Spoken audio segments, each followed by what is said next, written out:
przypomnieć materiał, który już puszczałem jakiś czas temu, Tak. a pokazuje, do czego prowadzi ta chora polityka tak zwanego równouprawnienia płci, polityka swobodnej zmiany płci. Jak to jest odbierane? No, patologia Jak to się społeczna. kończy? Patologia społeczna. Zobaczcie sami. My name is Riley Gaines. I'm a recent graduate from the University of Kentucky, where I was on the women's swim team. I proudly finished my career as a 12-time NCAA All-American, a 5-time SEC champion. I am one of the fastest 200 butterflyers of all time. But on March 17th of last year, my teammates and I and other female swimmers from universities around the country were forced to compete against a biological male named Lia Thomas. Thomas was allowed to compete in the women's division after competing as a member of the University of Pennsylvania's men's swim team for 3 years. We watched on the side of the pool as Thomas won a national title in the 500-yard freestyle, beating out the most impressive and accomplished female athletes in the country, including Olympians and American record holders. Whereas just the year before, Thomas at best was ranking in the 400s in the men's category. The next day, Thomas and I raced in the 200 freestyle, which ended up in a tie. We went the exact same time down to the 100th of a second. Having only one trophy, the NCAA told me that I would go home empty-handed and this trophy would go to Thomas. And when I questioned this, the NCAA told me that Thomas had to hold it for photo purposes. I was shocked. I felt betrayed and belittled, reduced to a photo op. But my feelings didn't matter. What mattered to the NCAA were the feelings of a biological male.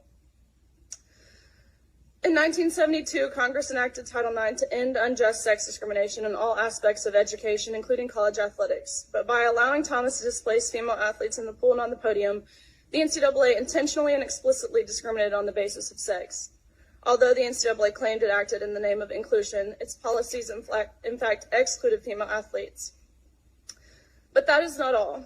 In addition to being forced to give up our awards, our titles, and our opportunities, the NCAA forced female swimmers to share a locker room with Thomas, a 6'4", 22-year-old male who was fully intact with male genitalia. Let me be clear. We were not forewarned. We were not asked for our consent, and we did not give our consent. If nothing else, I hope you can truly see how this is a violation of our privacy and how some of us have felt uncomfortable, awkward, embarrassed, and even traumatized by this experience. I know I don't speak for everyone. It's impossible to speak for everyone, but I can attest to the tears that were shed on that pool deck by these poor 9th and 17th place finishers who missed out on being named an All-American by 1 place. And I can attest to the extreme discomfort in the locker room when you turn around and there's a male watching you undress while exposing himself. I can attest to the anger and frustration from these girls who had worked so hard and sacrificed so much to get to this point. Unfortunately, our experiences are not unique. The number of female athletes who have been denied opportunities, again, traumatized or hurt by policies that claim to be promoting inclusion, is growing at an alarming rate around this country. It's simply unacceptable, and the integrity of women's sports is lost. Thank you, ma'am. Thanks so much. No i co? Fajnie, nie? Będziemy się tak dalej bawić? Najlepsza pływaczka i co? Będziemy się tak dalej Przegrywa bawić? z cieniasem. No. Póki co mężczyźni są silniejsi od kobiet.